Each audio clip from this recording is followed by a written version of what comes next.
My name is Dean, a 33-year-old software engineer from Boston. What started as our routine monthly family dinner turned into a catastrophic revelation that changed everything. Despite my successful career, my relationship with my family has always been strained. For years, I secretly served as their financial backbone while being treated like the invisible middle child. When my sister blindsided me with that accusation in front of everyone, something inside me finally snapped.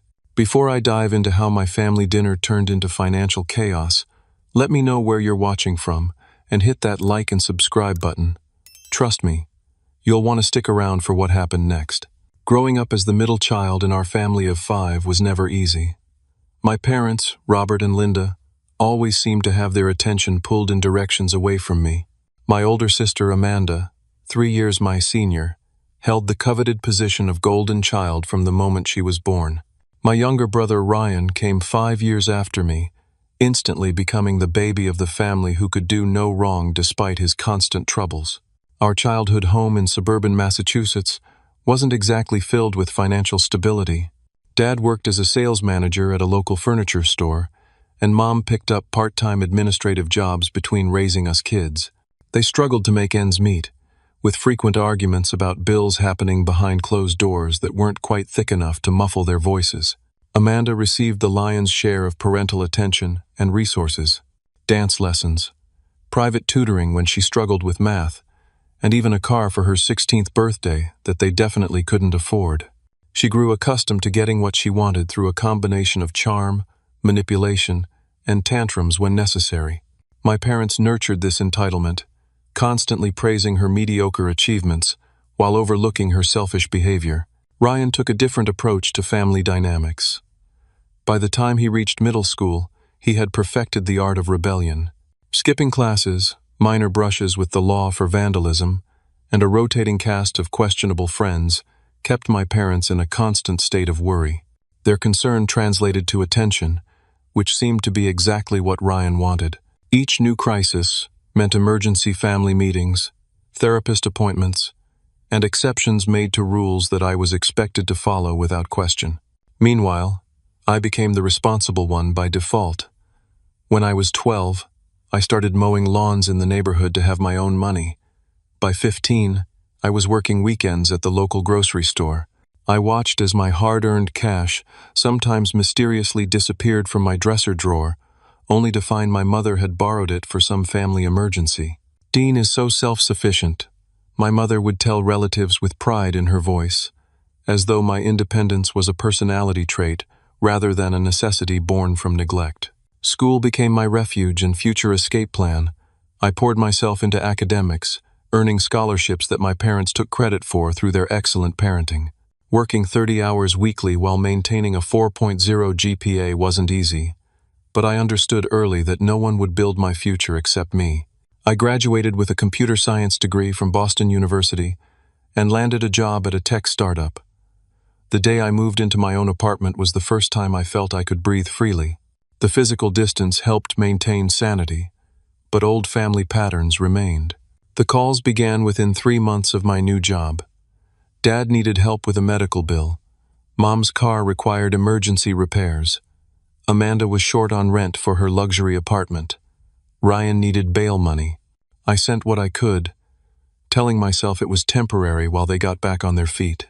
4 years ago, when I was 29, the biggest request came. My parents were 3 months behind on their mortgage, facing foreclosure on the family home. The bank was threatening to take the house within 30 days. They needed $24,000 to catch up on payments and fees. I had just received a substantial bonus at work after our company was acquired. Rather than investing it as planned, I cleared my parents' debt. But I noticed something troubling. Despite their financial crisis, my mother was wearing new jewelry, and my father had recently purchased a fishing boat. Something didn't add up. "We're just terrible with money, Dean," my father said with a self-deprecating laugh that absolved him of responsibility. "You got all the financial smarts in the family. Instead of just paying off their debt, I made a decision that seemed sensible at the time. I would take over their mortgage payments directly, sending $8,000 monthly to the bank. The agreement was clear. This arrangement would remain between us until they could regain financial stability. They agreed to work with a financial advisor I would pay for and develop better money management skills. They never saw the financial advisor. Their spending habits remained unchanged. And mysteriously, they suddenly could afford to help Amanda with the down payment on her condo and take luxury vacations to Florida twice yearly. Meanwhile, I lived in a modest one-bedroom apartment, drove a 7-year-old car, and focused on advancing my career. Last month, my hard work paid off with a promotion to Director of Engineering. The new position came with more responsibility and less availability for family matters. My parents' response to my promotion was telling. Instead of congratulations, my mother asked, "Does this mean you'll be too busy to help us renovate the kitchen? We're thinking of granite countertops." The monthly family dinners became increasingly difficult to attend.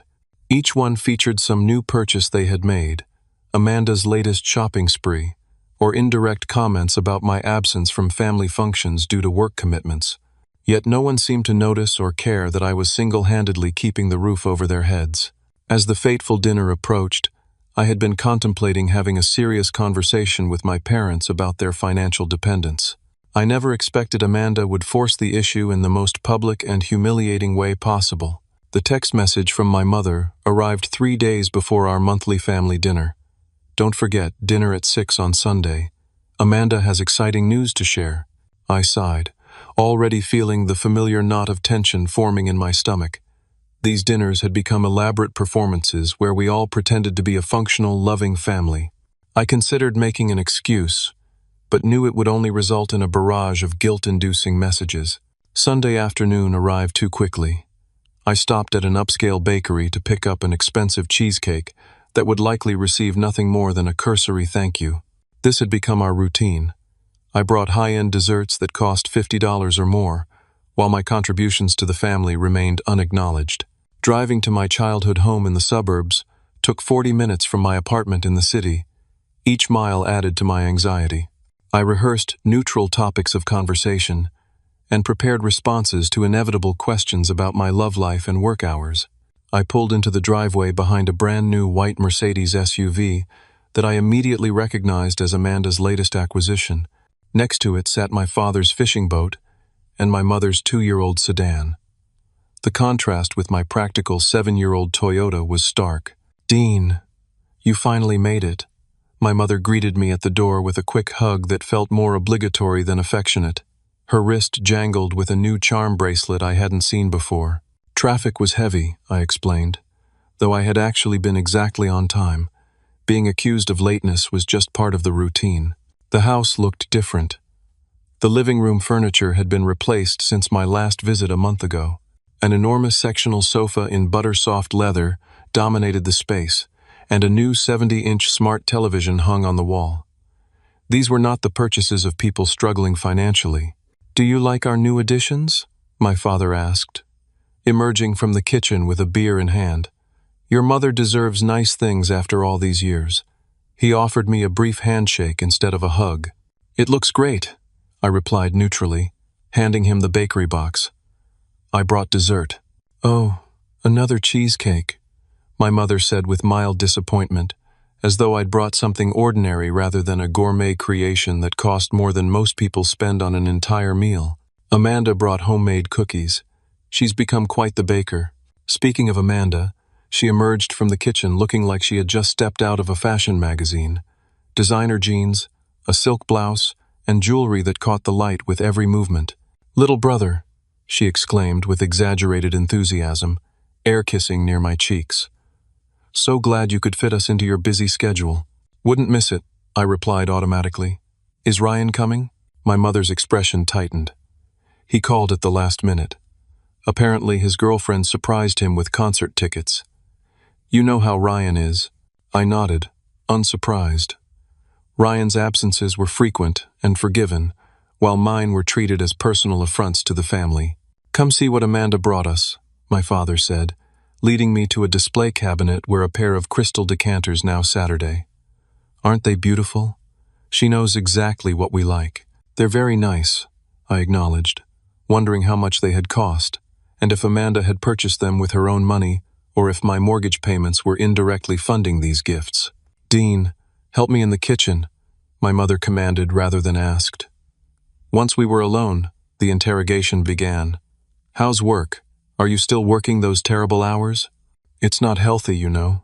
"The new position is demanding but rewarding," I answered carefully. "The team depends on me." She sighed dramatically. "We hardly see you anymore. You missed your father's birthday celebration last month." "I was in Seattle for a critical product launch," I reminded her. "I sent a gift and called." "It's not the same as being there," she sniffed, chopping vegetables with more force than necessary.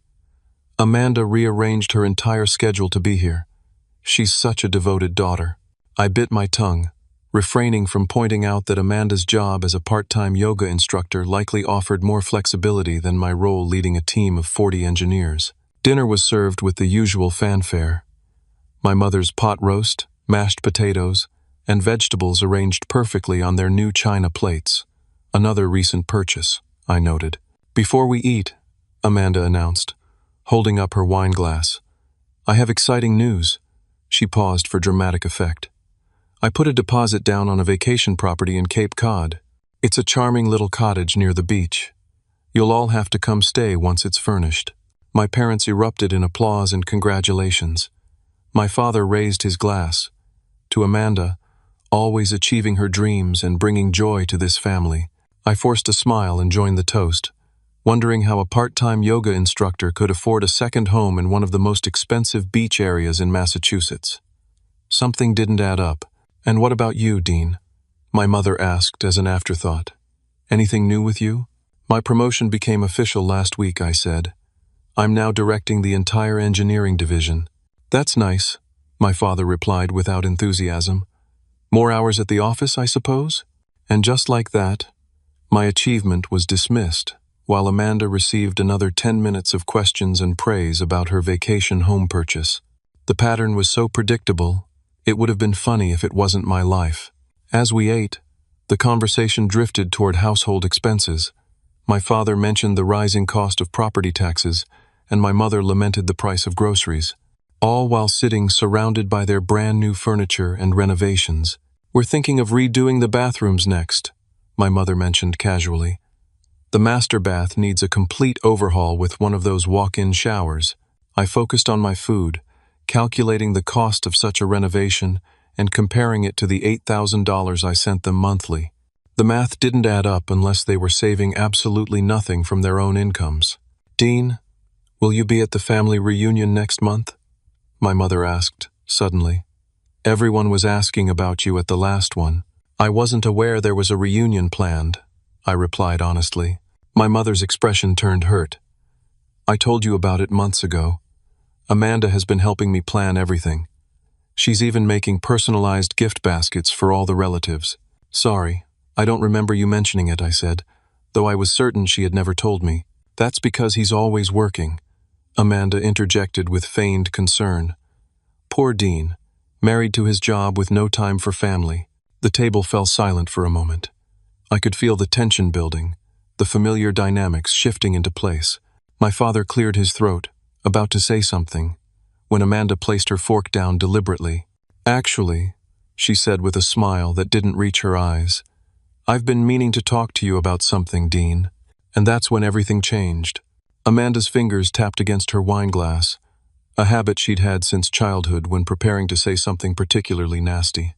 The soft clink of her manicured nails against crystal created an ominous rhythm in the suddenly quiet dining room. "The family has been talking," she began, her voice taking on the condescending tone she reserved for when she felt particularly superior, "about your commitment issues." "Commitment issues?" I repeated, genuinely confused. I placed my fork down and looked around the table. My father had become intensely interested in cutting his pot roast, while my mother busied herself rearranging the serving dishes. "To this family," Amanda clarified with an exaggerated sigh, "you're never around. You miss important events. You're always too busy with work." "I have responsibilities," I defended myself. "My job is demanding, but I make an effort to stay connected." My mother chose this moment to join the conversation. "We were just saying the other day how we never see you anymore." Remember when you missed your cousin Tracy's wedding? And last Christmas, you only stayed for 3 hours before heading back to the city. I explained about Tracy's wedding. I was in Japan for a critical client meeting that had been scheduled months in advance. And at Christmas, I had to manage an emergency server outage. There's always some excuse, my father muttered, still not making eye contact. They're not excuses, I replied, feeling the familiar frustration rising. They're legitimate professional obligations. Well, Amanda continued, swirling her wine dramatically, some of us prioritize family over career advancement.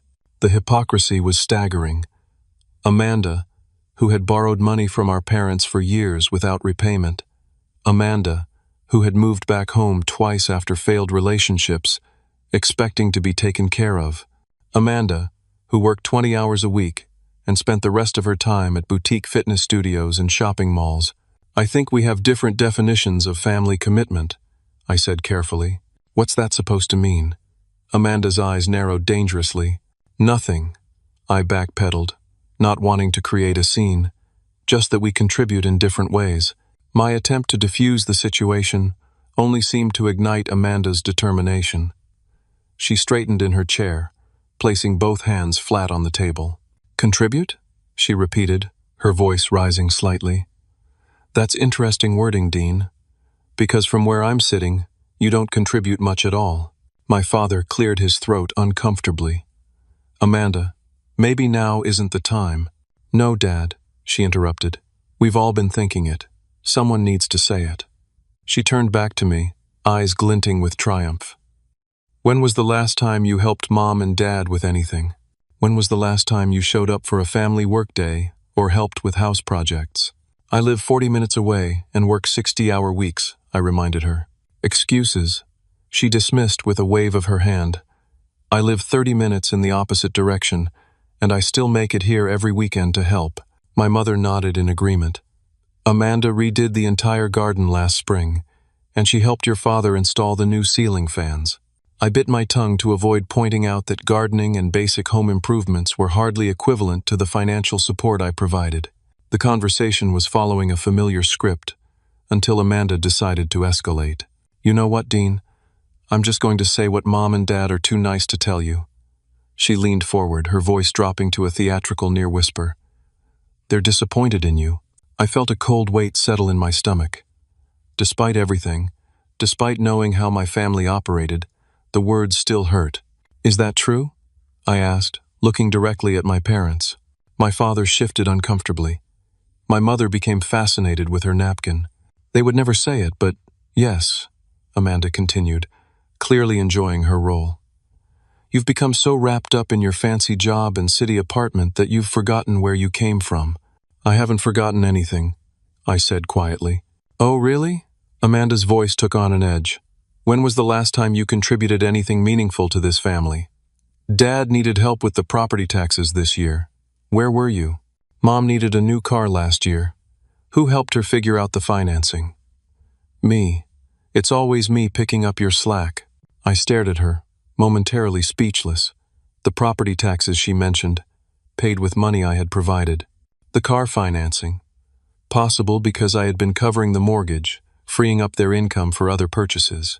My silence seemed to embolden her. Amanda sat back, crossing her arms with a smug expression. Mom and Dad said you never contribute anything to this family, and they're right.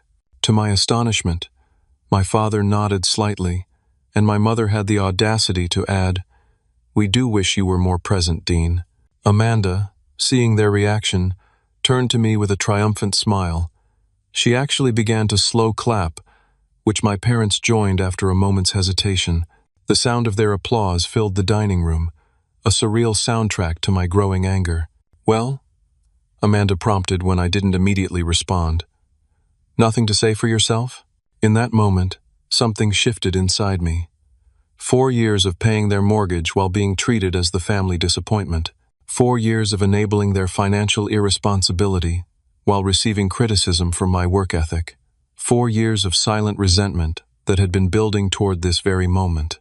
I looked around the table at my family, at the new furniture, the expensive renovations, the luxury items that surrounded us, and made a decision that would change everything. I smiled.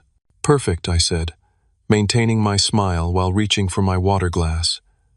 The single word hung in the air, surprising them with its calm delivery. They had expected defensiveness, perhaps even an argument. My composed demeanor clearly wasn't the reaction Amanda had anticipated. I took a deliberate sip of water, letting the tension build. My father shifted uncomfortably in his chair while my mother's hands fidgeted with her napkin. Only Amanda maintained her triumphant expression, though confusion had begun to cloud her eyes. Then the $8,000 I've been paying for their mortgage every month stops today. The reaction was immediate, and exactly as satisfying as I had imagined it might be during my darkest moments of resentment. My father, who had just taken a large gulp of wine to cover his discomfort, choked mid-swallow. Red liquid sloshed over the rim of his glass as he coughed violently. My mother's transformation was even more dramatic. The color drained from her face so rapidly that for a moment I worried she might faint. Her mouth opened and closed several times, but no words emerged. Amanda's reaction completed the tableau of shock. Her smug smile froze, then crumbled as confusion, disbelief, and dawning horror crossed her face in rapid succession. "What are you talking about?" she finally managed. I placed my napkin on the table and leaned back in my chair, feeling strangely calm now that the secret was out. For the past 4 years, I've been paying Mom and Dad's entire mortgage. $8,000 every month, sent directly to Coastal Savings Bank. That's $96,000 annually, or $384,000 over the past 4 years, if you're curious about the total. "That's ridiculous," Amanda sputtered. "They would have told me." "Would they?" I turned to my parents. "Mom? Dad? Care to confirm?" My mother had found her voice, though it emerged as barely more than a whisper. "Dean, we agreed that would stay between us." "Yes, we did," I acknowledged, "along with your promise to work with a financial advisor and develop better money management skills. Instead, you've been renovating the house, buying new cars, and apparently helping Amanda purchase vacation property." My father had recovered from his coughing fit, but couldn't meet my eyes. "Son, this isn't the time or place." "It seems like exactly the right time and place," I countered.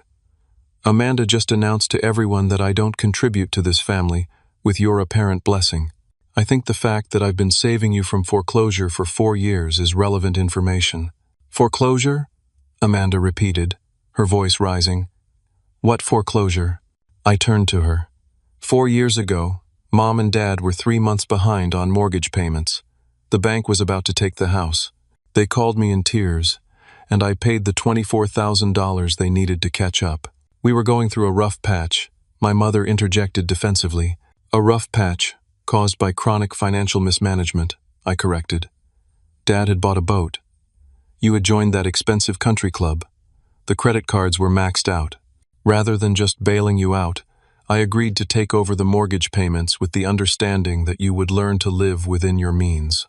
Amanda's shock was turning to anger. "I don't believe this. They would have told me if things were that bad." "Like they told you about the second mortgage they took out to pay for your wedding?" I asked. "Or the retirement account